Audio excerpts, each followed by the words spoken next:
Okay, movement technology terminology is really important because we're looking at what's happening at the joint now. Okay, so rather than looking at the position where everything is in relation to the body, now we're looking specifically at the joint. So the first one is flexion.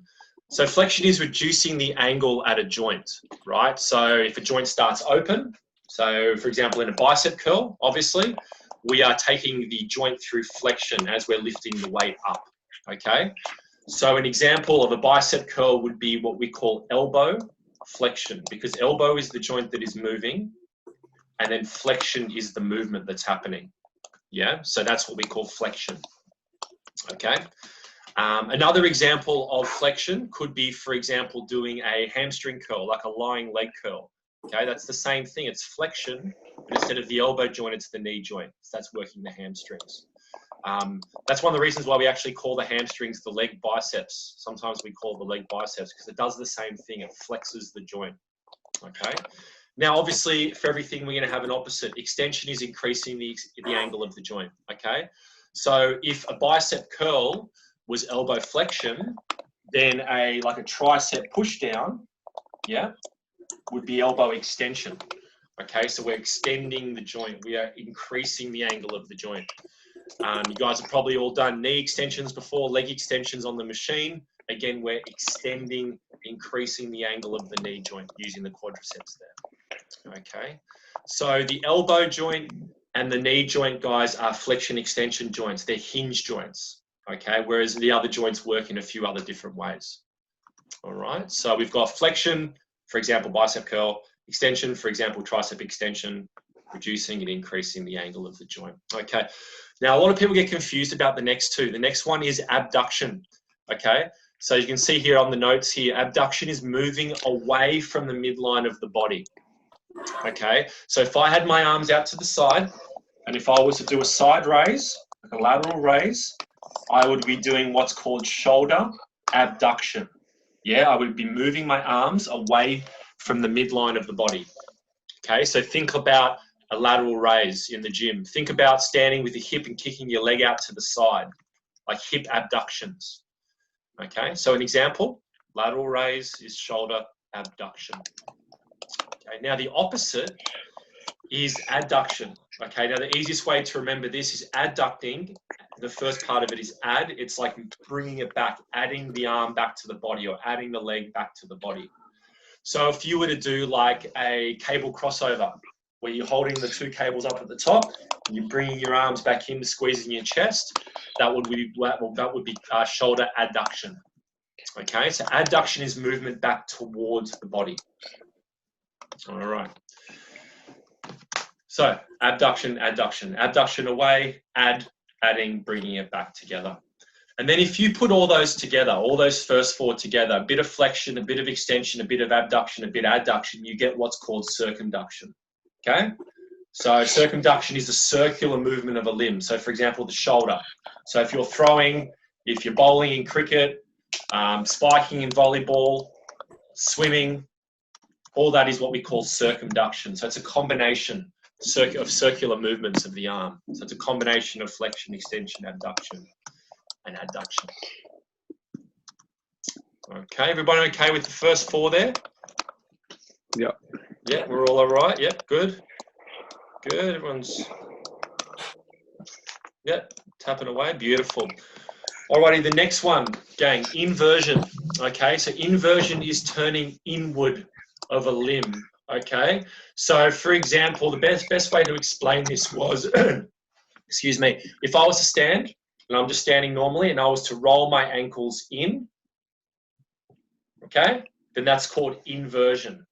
Yeah, so I bring my feet in towards the middle of the body, I would turn it inward. That's what we call inversion. Okay, now the opposite is what we call eversion, is where we turn the limb outward. Okay, very common way to sprain your ankle is what we call an eversion sprain. You know, when you kind of roll on the outside of your ankle and you roll it out. So that's why we call like an eversion sprain. Okay, so that's inversion is when the limbs turn inward, and eversion is when the limbs turn outward. Okay, so inversion and eversion. Typically we use that with the feet. Okay, so when we're looking at like pronation and supination. So pronation would be when your feet roll in, and then supination would be when your feet roll out, okay, if you've ever had that measured before. Okay, now, the last two are probably the trickiest ones. I'm going to try and demonstrate these, okay? And this is horizontal flexion and horizontal extension.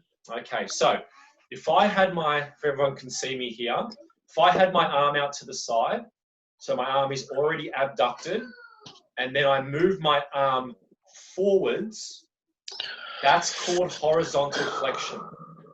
Okay, can we see that? Yeah? So my arm is out to the side, and I'm moving my arms forwards. So what does that look like in a gym? It looks like bench press. It looks like chest flyers. It looks like pec deck. It looks like tackling in football. Yeah, that's what we call horizontal flexion. Okay, so that way. So from abduction and moving the arms in, horizontal flexion. Okay, that would be up this way. That would be normal shoulder flexion, going up and down. But coming in is what we call horizontal flexion. Okay, so imagine the chest muscles, imagine tackling, imagine doing a pec deck or flies in the gym or whatever. Okay, and then the opposite is starting here and going outwards is called horizontal extension. So you can probably, what, which one? Horizontal flexion. Yeah, so it would be movement of arm forwards from abduction. Okay, so the arm is in abduction, ABD, UCTION, and then we move the arms forwards, yep. And then obviously the opposite would be horizontal extension. So if I'm here and we move the arms backwards from an abducted position, yeah? So imagine like a rear delt machine in the gym, yeah, where we're working the muscles in the back of the lats and the posterior deltoids, bent over lateral raises. Yeah, cable rows, those sorts of exercises. Yeah, all those types of things. That's what we call horizontal extension. Okay, it's all right if you don't have examples for most of them, gang, but just see if you can give some sort of example. So for the horizontal extension, if you just said like bent over lateral raises, or horizontal flexion, you just said like chest flies, then that'd be sweet. Okay. So that's the directional and movement terminology. We use a lot of this as we go forward throughout this module, okay? Where are we, guys? Is everyone feeling okay with that so far? Yeah. Yep, just give me a thumbs up and we can move forward. Beautiful, beautiful. That's good, good, good, good. Alrighty. Okay, so that's question 1 done, guys, okay? Let's move to question 2. Okay, so we're looking at a few more terms here as well. Some we use a lot, some we don't use that much. Okay, so the first one is called isokinetic. Now these first two are all about muscle contractions. Okay, so how a muscle contracts. The first one, isokinetic, is a contraction that occurs, as you can see on my notes here, okay, when a muscle works through a range of motion at a constant speed. Okay. So what this means is we use really special machines for this in like exercise rehab. You might have done this before, where you put your leg in a machine and you try and extend your knee, and no matter how hard you push, the machine still works at a constant speed. No matter if you push really hard, no matter if you push really slow. Okay, so we call that isokinetic. Now that's not very functional. It's not a very functional movement because you don't get faster as you push harder. But we use that a lot in injury rehab, okay? Because we can control how fast and how far that joint moves, okay? So that's isokinetic, all right? So we use that in exercise rehab, and it's a constant speed of a muscle through a range of motion, okay? Again, this is not one we use very often, okay? Now the second one is isometric. Now we do use this a lot, okay? So you guys have all done isometric exercises before. Think about like a plank.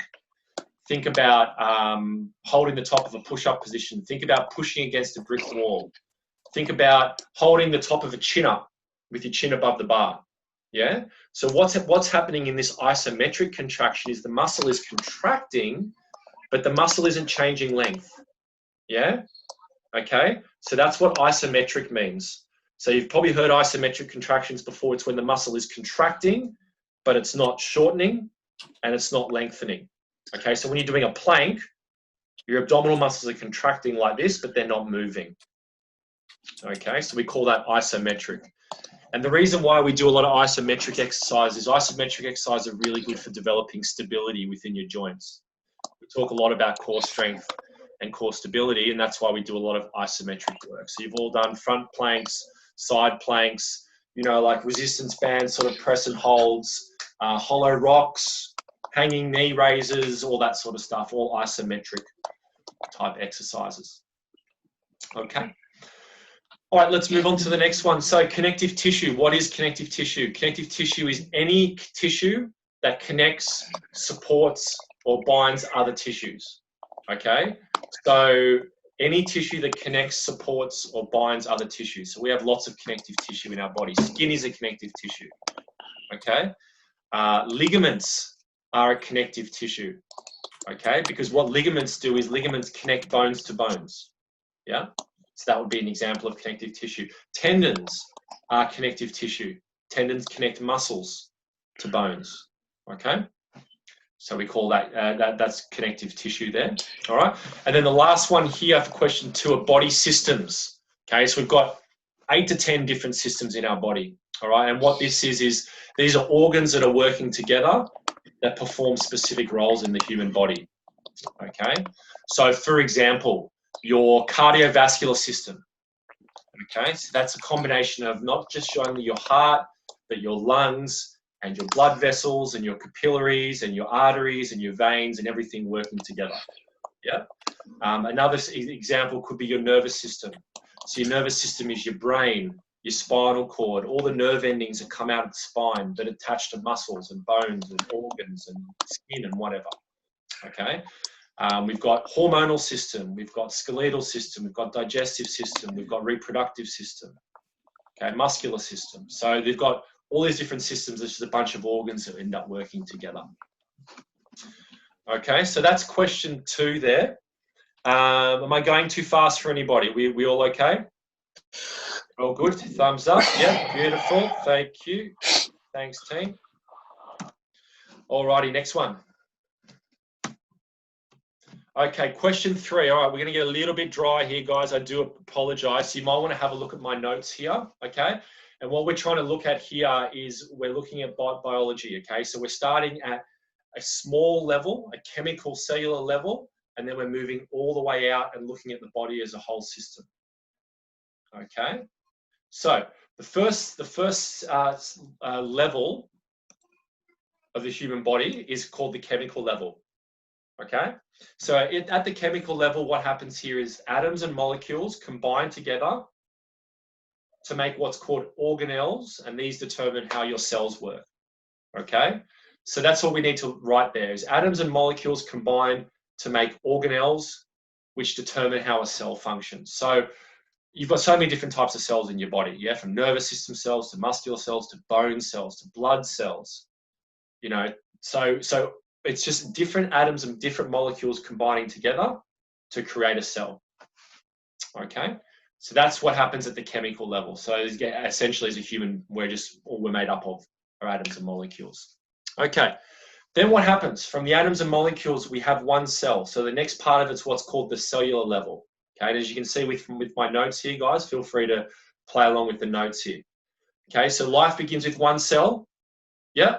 And then the cell will double, it'll replicate, it'll keep replicating, it'll keep doubling, it'll keep doubling, it'll keep doubling, yeah? And what the cells then start to do is they start to differentiate.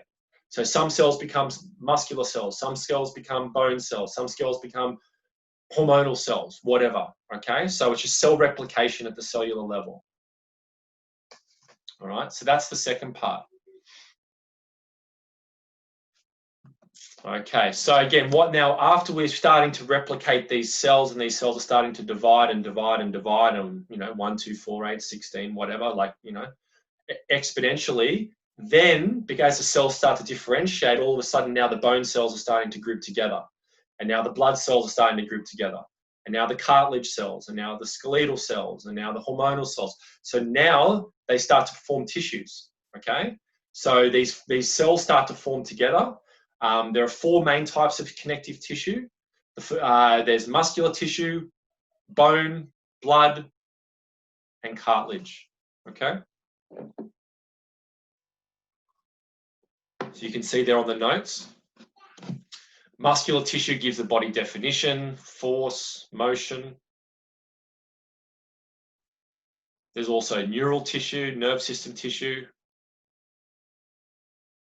So again, what's happening here are these cells combining and differentiating and creating these different types of tissues within the body. Okay. Again, the answer doesn't have to be perfect, guys. We're just trying to get the concept starting at 2 cells and then starting at atoms and molecules and then going all the way out. Okay, from there, okay, now we're starting to get organs built. Okay, so now all these tissues are starting to come together and we're starting to build organs. Okay, so organs such as the heart, such as the lungs, such as the kidneys and the pancreas and the liver and the gallbladder, digestive system. Okay, so all of a sudden these tissues are starting to perform organs, and they're organs to provide a range of different functions within the body.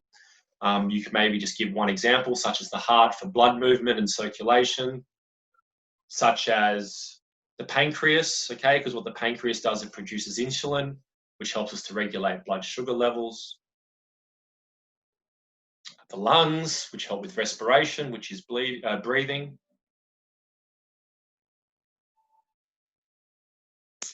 All right, and that's what we call the organ level.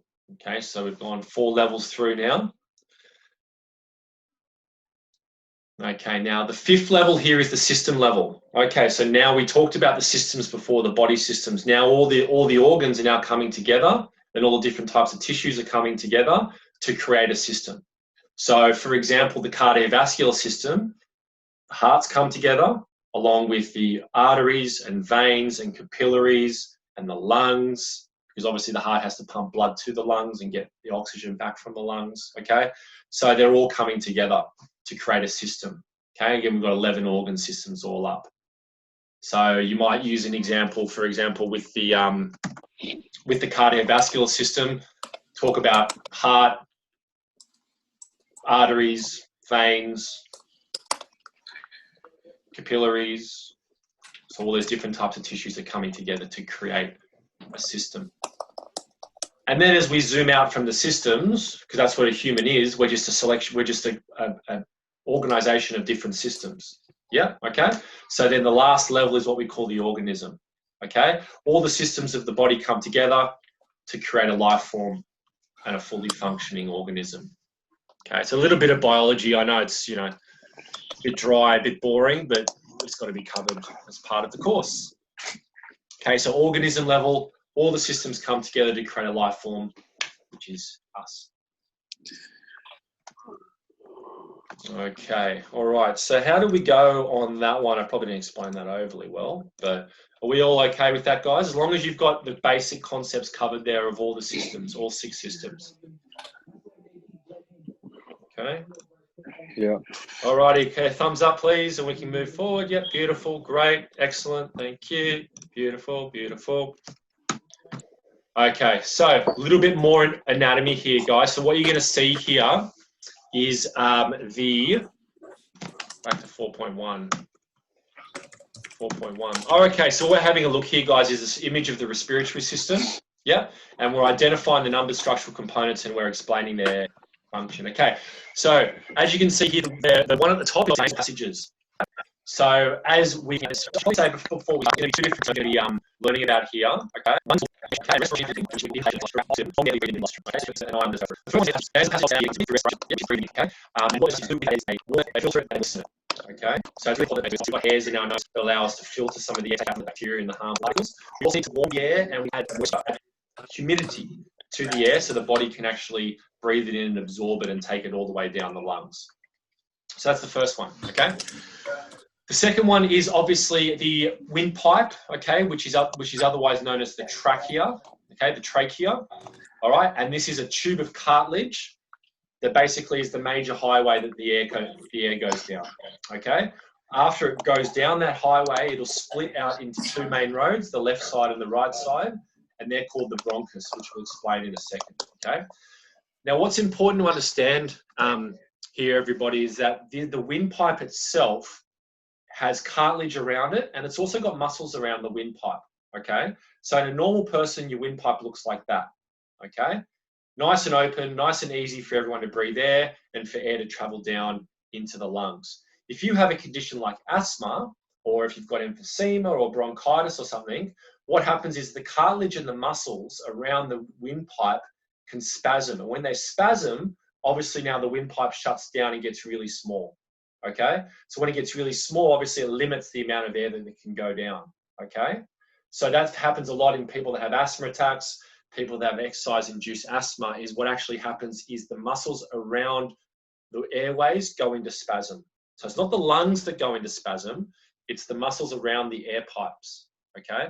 Then we take Ventolin, or we take another drug or whatever it's called, a bronchodilator, and what that does, it opens up. It's a steroid that allows those muscles to relax and opens up, okay? So essentially think of an asthma attack almost like having a cramp in your lungs, okay? That's the best way to kind of understand it. All right, you can see now as the windpipe opens up into two branches, they're both called the bronchus, okay? So the one on the left side is obviously called the left bronchus, and that takes air specifically into the left lung, okay? And then obviously the right side is the right bronchus, and that takes air into the right lung. Okay, so we can see number 3 there is the left bronchus, and number 4 there is the right bronchus, okay? All right, so what we'll actually do, let's skip number 5 just for the time being, because number 5 is actually the last one, it's the end of it. And number 6 are what we call the bronchioles, okay? B-R-O-N-C-H-I-O-L-E-S,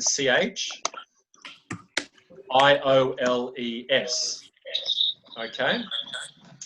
And essentially, if you think about your windpipes like the highway, and then your bronchus are like the main roads, the bronchioles are like the suburb streets. So they're the smaller and smaller streets as we get to the homes, okay? So at the end of the bronchus, you might have hundreds and hundreds of what we call bronchioles, okay? And they spread out and they attach all around the surface of the lung, and that allows air to travel right down to the base of the lungs. Okay, so we go trachea, windpipe, bronchus, main highways, bronchioles are like your surface streets. Okay, so they get narrower and narrower as we go.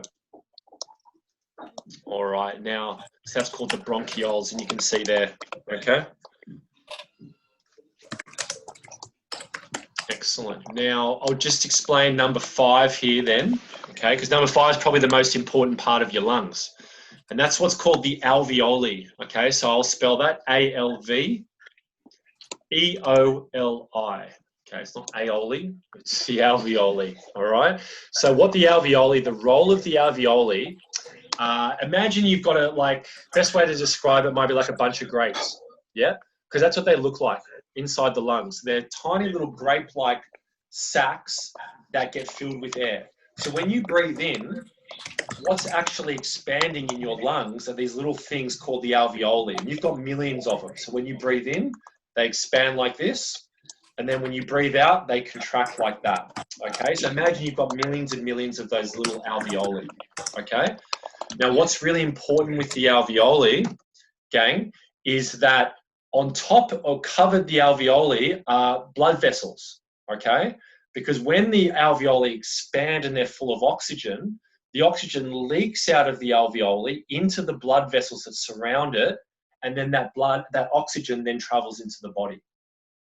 Okay, so that's how we actually get oxygen from the lungs into the bloodstream. The alveoli expand with air, the oxygen travels out of the alveoli into the blood vessels that surround them, okay?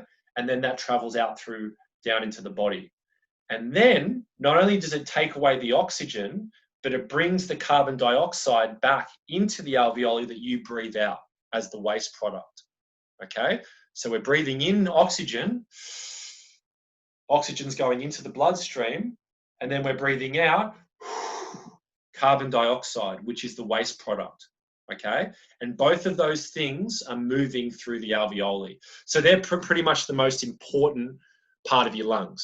Okay, so what does cigarette smoking do to your alveoli? Well, essentially what cigarette smoking does to your alveoli is it burns them. Okay, so imagine you've got 1 million alveoli in your body. Okay, and the literal tar and nicotine in the cigarette smokes will burn those alveoli away. And once they're burned, they're pretty much useless and you can't really use them again. Okay, so imagine a pack-a-day smoker or a 2-pack-a-day smoker for 30, 35 years. He might have burnt out, or she might have burnt out 60% of their alveoli, right? That are just useless. They're black, they don't expand, they can't get oxygen into the bloodstream. Okay, so they're only operating now on 40% of their lung capacity. So you can imagine why they're always short of breath, they're always wheezing, they're always coughing. You know, they go up a flight of stairs and they're right? Okay.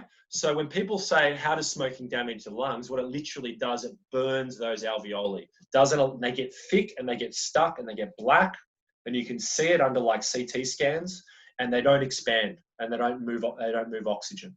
Okay. Now you can improve your lung function when you quit smoking, but what that means is the 40% of the alveoli that you've got left over, they become more efficient, they become stronger, they're able to move more oxygen, not the 60% you've already burnt. Yeah? So it's really hard for a 2-pack-a-day smoker for 30 years to completely restore their lung function. They can definitely improve it, but it's very hard for them to completely restore it. Okay? So just a little word of warning for the cigarette smokers out there, right? Because that's what it does, okay? And those alveoli are the most important part of our lungs.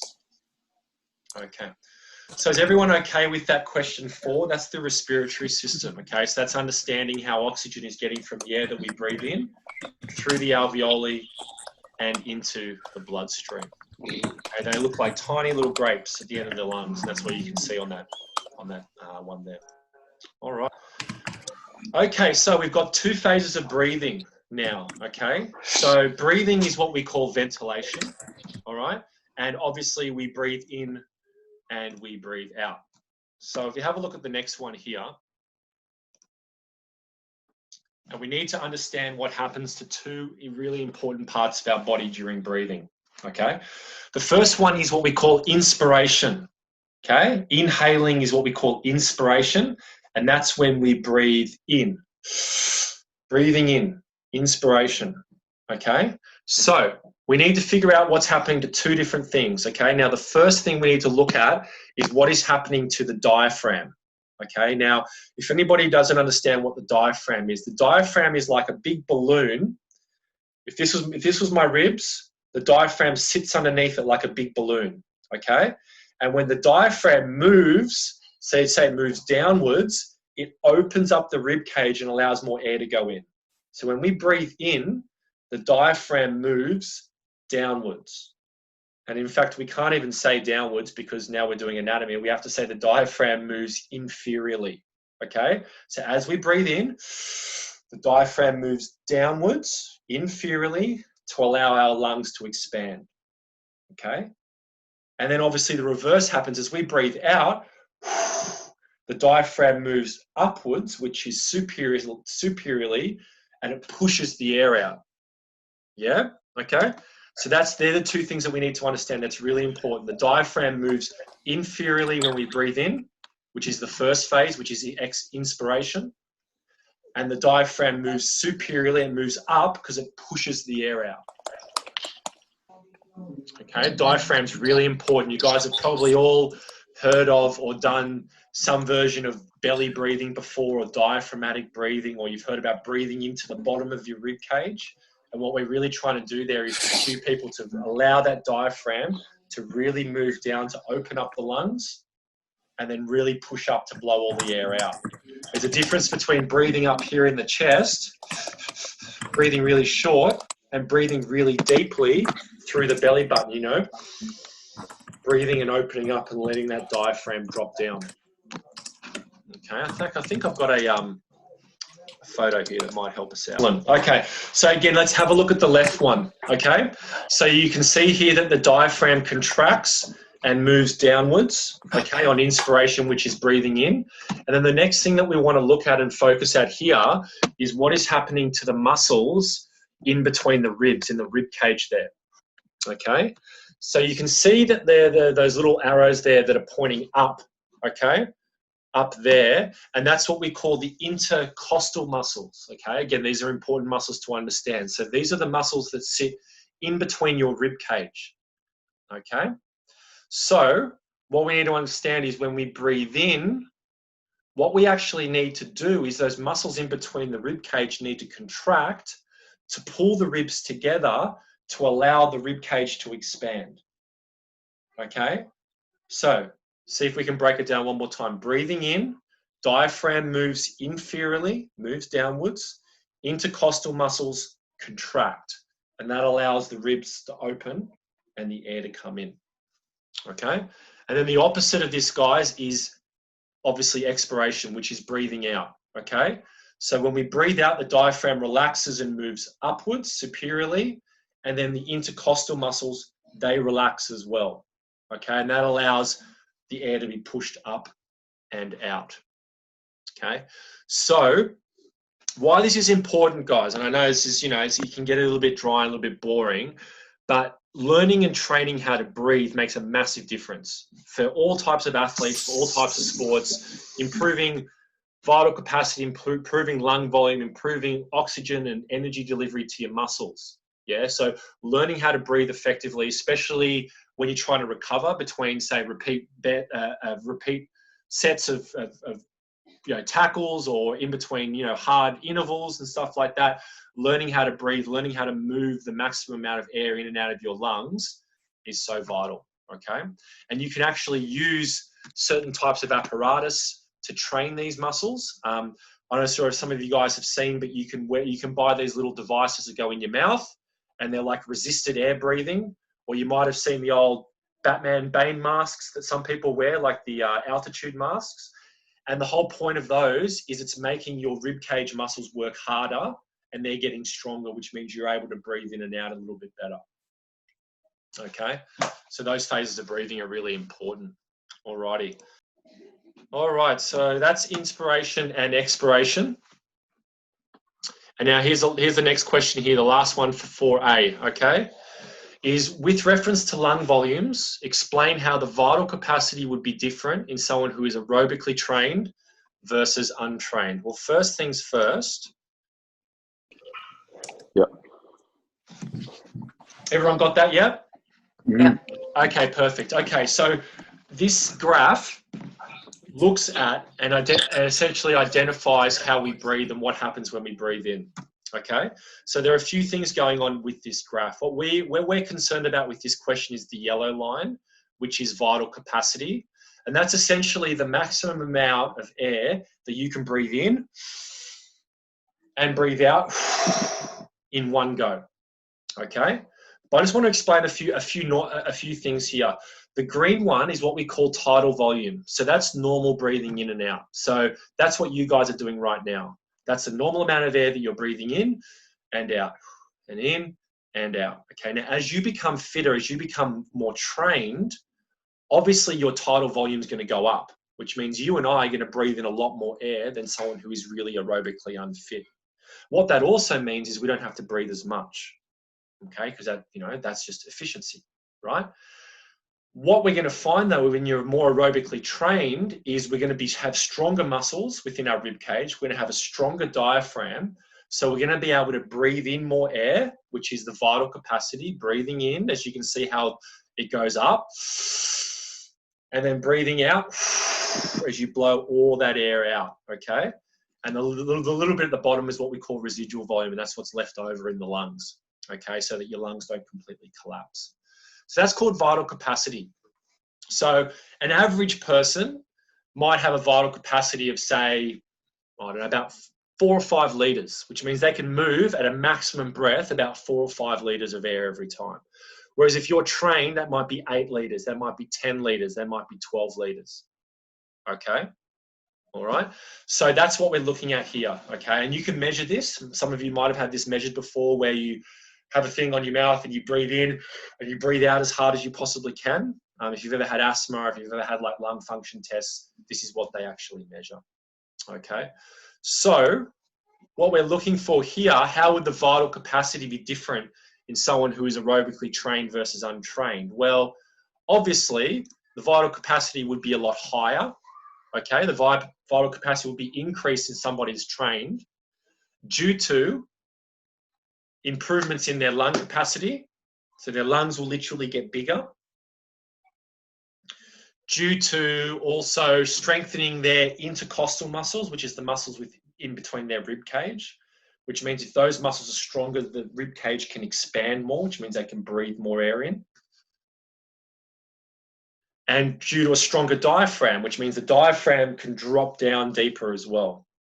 Okay, so all those three things that we've talked about kind of already, that's why people are more, have a higher vital capacity if you've been trained. So three things that are happening here. You've got an increased lung capacity. So if you're aerobically trained, the literal size of your lungs will be bigger. Okay, so your total lung capacity will be bigger. You and I will have bigger lungs than a normal person. Okay, the second one, you've got an increased strength of your intercostal muscles. Okay, intercostal. Yeah, intercostal muscles. They're the muscles between your rib cage. Okay, so because they get stronger, the rib cage is able to expand more and relax, expand and relax. Okay, someone who's got really weak rib cage might go like this. You and I might be able to go like this. Okay, and then the third one is an improved strength and function of your diaphragm. Okay, so diaphragm, D-I-A-P-H-R-A-G-M. Okay, so if your diaphragm's moving and it's expanding, going downwards and upwards a lot better, if you know how to breathe deep into your belly, as opposed to breathing really shallow up in your chest, you're going to move more air. Okay, so obviously one of these, so there's some of the improvements, the physiological improvements of exercise for the lungs, for the respiratory system. Okay, and that's kind of how we explain that there. All right, so guys, I know it might be a little bit new, it might be a little bit different, okay, but there's quite a fair bit to go with here. Does anybody have any questions? Anybody want me to clarify any of this at the moment? Any of those questions that we've gone through? No. No, everyone's okay? Okay, so we should have all 1, 2, 3, 4, 4.1, 4.2, 4.3 done there, okay? Alrighty, all right, guys. So let's just keep pushing through. Okay, if you want to have a quick grab some water or whatever, well, I'm just going to get 4B lined up. All right, and we're going to move into 4B. Will you turn that in? Yeah. Yeah, yep. If you're happy with that, if you're done with that, guys, just click turn in. Okay. Just try and make sure that if you've got some examples for some of those questions. Yeah, because I will be looking to make sure that we can provide examples, because that's how you know you understand something. You know you understand something if you can give an example about it, rather than just kind of remember, a phrase or a muscle or whatever. Alrighty.